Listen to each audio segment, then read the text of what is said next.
Alright, so I've had a few people ask about these Spider brake ducts, right? They're just a quick bolt-on for your Ducati V4. They're pretty cool. They're different from some of the other ones. Obviously, you see you've got a little grate on the front, so it prevents some of the large, rubber balls coming in, some of the rocks getting kicked up, that kind of stuff. Normally they come in gray, just shot some paint on them right quick to make them black. So I'll go over and install on them. I like these much better because they're a two-piece design. So you've got the metal bracket here is separate from the 3D printed piece. So if you ever crash, you can get a replacement part of one of those, and they're built pretty stout, and it looks like they're gonna flow some good air. Here in Texas, obviously we've got some serious temperatures.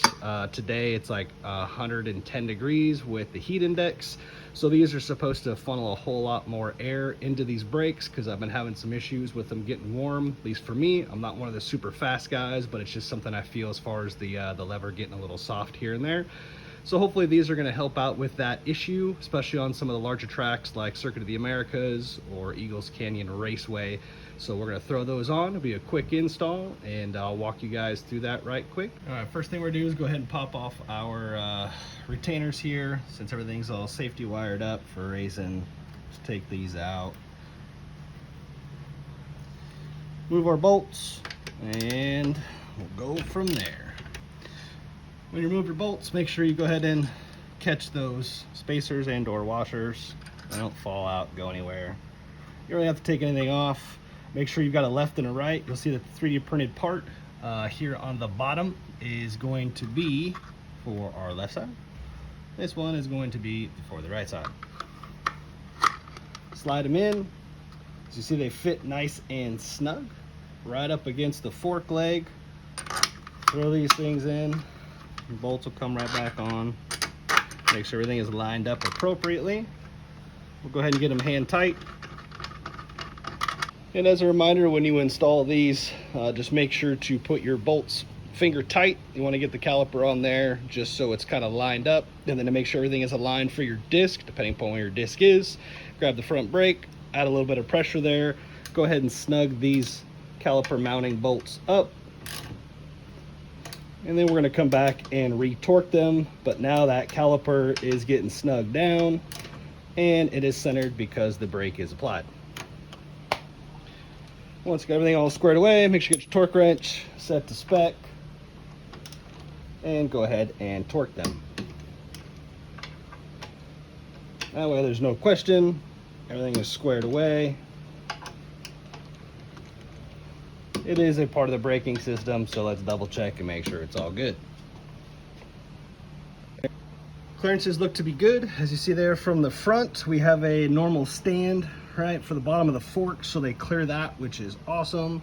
We got a little bit of clearance on the fork leg itself, and so everything looks to fit prim and proper, as I would expect from Spider. These guys are awesome, so we'll see how they work, and we'll just go ahead and throw that other side together.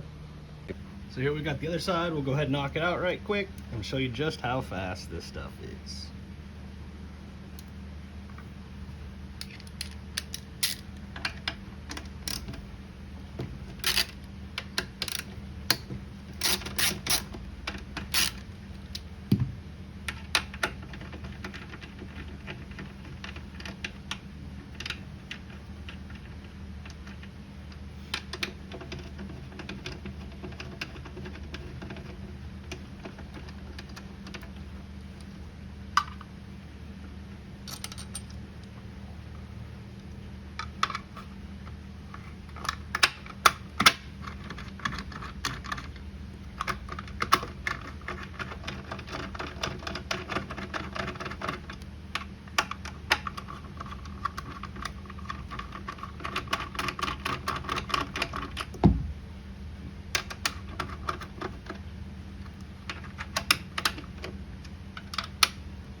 brake coolers are installed.